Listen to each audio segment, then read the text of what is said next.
Assalamualaikum warahmatullahi wabarakatuh. Alhamdulillahirabbil alamin wassalatu wassalamu ala asyrafil anbiya'i wal mursalin wa ala alihi washabihi ajmain. Alhamdulillah, puji syukur atas kehadirat Allah Subhanahu wa taala. Berkat nikmat iman, nikmat Islam, nikmat kesehatan maupun nikmat kesempatan, kita masih bisa dapat melanjutkan kajian online kita pada hari ini. Pada hari ini kita sudah masuk kepada pertemuan yang ke-15, alhamdulillah. Masih adab kepada Allah Subhanahu wa taala, namun pada hari ini kita masuk ke fase taubat ya. Fase tentang taubat. Nah, apa sih itu taubat? Ya, kita sering mendengarkan kata taubat, taubat, taubat ya.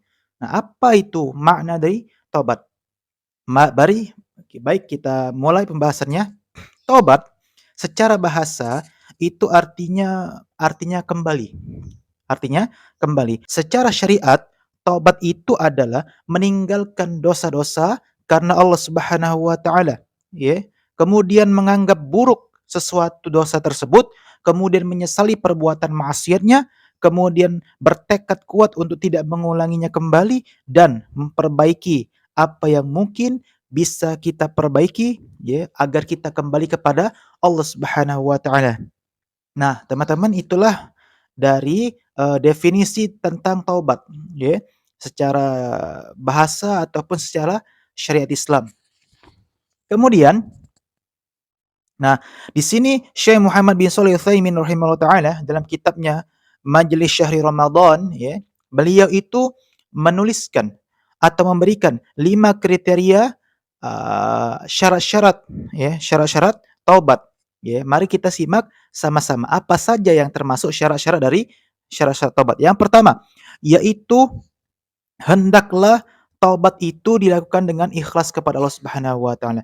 Jadi memang benar-benar kalau seandainya kita ingin bertaubat kepada Allah Subhanahu wa taala, kita itu benar-benar ikhlas kepada Allah Subhanahu wa taala. Bukan karena terpaksa karena manusia, bukan terpaksa karena orang lain, bukan. Bukan karena apapun, bukan. Tapi memang benar-benar murni karena Allah Subhanahu wa taala, ingin kembali kepada Allah Subhanahu wa taala, ingin memperbaiki ya hubungan dengan Allah Subhanahu wa taala. Itu adalah taubat. Kemudian yang kedua, apa syarat yang kedua? Yaitu menyesali ya serta merasa sedih atas dosa yang pernah kita lakukan. Jadi misalnya kita telah pernah berbuat dosa ya, seperti dosa-dosa besar ya, dosa-dosa berzina, ataupun mencuri, ataupun suap menyuap, ataupun saling menghina kepada orang lain ya, ataupun berbuat syirik kepada Allah Subhanahu wa taala, ataupun yang lainnya ya, ataupun misalnya riba, misalnya, ataupun adu domba, ataupun yang lainnya, maka ketika kita ingin bertobat kepada Allah Subhanahu wa taala, hendaklah kita itu menyesali perbuatan dosa tersebut. Jangan sampai kita itu ya mengulanginya lagi. Jangan sampai kita mengulanginya. Karena tobat itu adalah harus ada timbul penyesalan, penyesalan dalam hati, sesal ya dan bertekad tidak ingin melakukannya lagi.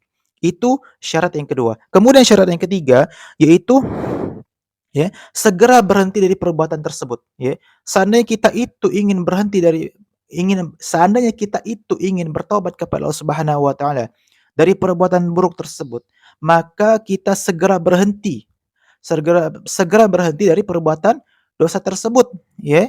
Misal kita, masih berbuat zina atau riba ataupun namimah ataupun dosa-dosa yang lainnya, segera bertobat kepada Allah Subhanahu wa taala. Berhenti ataupun ada orang yang tidak mau sholat 5 waktu ya, maka segera sholat 5 waktu. Segera kembali kepada Allah Subhanahu wa taala, menyesali perbuatan dan berhenti melakukan dosa tersebut. Tidak ada cara lain ya. Terlebih dosa-dosa yang besar. Dosa-dosa yang besar itu tidak akan diterima oleh Allah Subhanahu wa taala taubatnya ya, tidak diterima oleh Allah Subhanahu wa taala cuman karena istighfar saja, tapi memang benar-benar kita itu ingin murni bertobat kepada Allah Subhanahu wa taala, ya. Taubatan nasuha. Kemudian syarat yang keempat dari tobat adalah menurut Syekh Muhammad bin Shalih Utsaimin, ya, beliau mengatakan bertekad untuk tidak mengulangi perbuatan dosa tersebut. Nah, ini berkaitan dengan yang ketiga tadi, ya, berkaitan dengan yang ketiga tadi. Ketika kita itu berhenti Dan yang keempat yaitu harus mempunyai tekad, tidak ingin mengulangi dosa yang sama. Harus punya tekad, ya. Harus punya tekad, ya. Karena kita tidak tahu teman-teman sekalian yang semoga dirahmati oleh Allah Subhanahu wa taala, ya. Kita melakukan sebuah perbuatan dosa misalnya, apalagi dosanya besar, ya. Kita belum tahu apakah ketika kita bertobat itu dosa kita diampuni Allah Subhanahu wa taala, belum tahu. Tidak ada yang tahu, ya. Apakah kita yakin 100% ketika kita bertobat, kita itu diampuni Allah Subhanahu wa taala detik ini juga? Tidak mungkin, tidak ada yang tahu, ya. Sebaliknya, apakah kita itu ketika beribadah kepada Allah Subhanahu wa taala, apakah kita itu yakin mendapatkan pahala dari Allah Subhanahu wa taala detik itu juga? Belum tentu, bisa jadi ibadah kita tidak diterima oleh Allah Subhanahu wa taala. Begitupun dosa, ya. Kita itu belum tentu diterima oleh Allah Subhanahu wa taala tobatnya, ya. Maka jangan bermudah-mudahan dalam berbuat dosa, terutama dosa yang besar, ya, dosa yang besar. Maka yang keempat adalah tekad untuk tidak mengulangi lagi perbuatan dosa tersebut. Dan yang terakhir, menurut Syekh Muhammad bin Shalih Al-Utsaimin rahimahullah taala bahwasanya itu taubat itu dilakukan bukan pada masa penerimaan tobat setelah habis, ya. Tobat itu, ya, dilakukan bukan pada masa saat penerimaan tobat sudah habis, ya. Artinya, ya, sebelum kita itu sebelum nyawa kita itu, ya, di kerongkongan, maka taubat kita masih diterima oleh Allah Subhanahu wa taala. Sebelum matahari terbit dari barat, maka taubat kita masih diterima oleh Allah Subhanahu wa taala. Sebelum hari kiamat, taubat kita masih diterima oleh Allah Subhanahu wa taala. Artinya apa? Karena masa-masa itu, masa-masa hari menjelang kiamat atau masa-masa nyawa kita sudah di kerongkongan, maka taubat kita tidak akan diterima oleh Allah Subhanahu wa taala lagi. Maka sebelum kita itu terjadi pada masa itu, hendaklah kita itu bertobat kepada Allah Subhanahu wa taala sebanyak-banyaknya tobat, ya. Sebanyak-banyak tobat, ya. Banyak-banyak berdoa kepada Allah Subhanahu wa taala, ya. Banyak-banyak minta ampun kepada Allah Subhanahu wa taala. Dan teman-teman yang semoga dirahmati oleh Allah Subhanahu wa taala, ya, bertobat atau ampunan dosa itu tidak serta-merta itu mudah, ya. Terlebih kita itu mempunyai dosa sama manusia, ya. Apalagi ketika kita mempunyai dosa kepada manusia, kita itu tidak akan diterima oleh Allah Subhanahu wa taala taubat kita, tidak akan diterima oleh Allah Subhanahu wa taala ampunannya, tidak diterima oleh Allah Subhanahu wa taala ketika kita berdosa sama manusia, ya. Kenapa? Karena kita berbuat dosa sama manusia, ya. Dan manusia atau orang yang kita buat dosa tadi, atau orang yang kita zolimi tadi itu mempunyai hak untuk tidak memaafkan kita, punya hak. Jadi ketika kita itu mempunyai dosa sama manusia, kita tidak cukup untuk meminta maaf saja, tidak cukup, ya.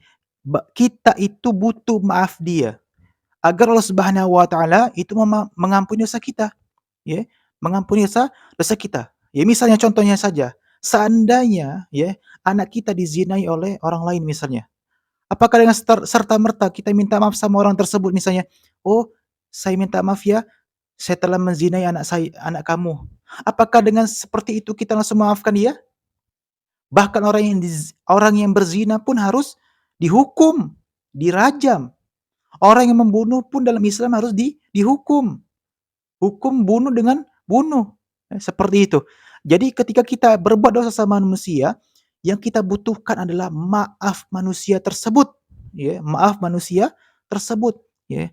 Seandainya kita itu tidak menemukan manusia lagi, seandainya kita tidak menemukan orang yang kita zolimi tadi, seandainya kita tidak menemukan orang yang kita buat salah tadi, ya, maka kita lakukan yang kedua, yaitu apa? Kita itu banyak beramal soleh, sehingga amal soleh tersebut akan menjadi penembus dosa kita di hari kiamat, ya, kepada orang yang kita zolimi. Sebenarnya, ini merupakan sebuah kerugian bagi kita.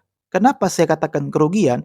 Karena kita capek-capek beribadah kepada Allah Subhanahu wa taala, namun, ya, amal kita atau pahala kita itu untuk orang yang kita zolimi, ya. Jadi jangan sampai kita itu, ya, capek saja. Makanya kurangi kita itu berbuat dosa sama manusia. Perbanyaklah minta maaf kepada manusia. Semoga dia mengampuni kita, semoga dia memaafkan kita, ya. Ya, sangat berbahaya sekali. Itulah kenapa Imam Az-Zahabi rahimahullah taala dalam bukunya yang namanya Al-Kabair atau dosa-dosa besar, dari 70 dosa besar yang beliau itu buat ya, atau yang beliau itu susun, ya, mayoritas itu dosanya sama manusia. Namimah, mencuri, membunuh, kemudian riba, kemudian pemimpin yang tidak adil, kemudian riba, kemudian zina, kemudian yang lainnya, menipu, dan yang lainnya. Banyak. Jadi mayoritas dari 70 dosa besar itu adalah dosanya kepada manusia. Itulah betapa mengerikannya ketika kita itu berdosa sama manusia. Ya, itu saja mungkin yang dapat saya sampaikan, semoga bermanfaat di pertemuan yang ke-15 ini. Ya, insyaallah kita ketemu di pertemuan yang berikutnya. Ya, assalamualaikum warahmatullahi wabarakatuh.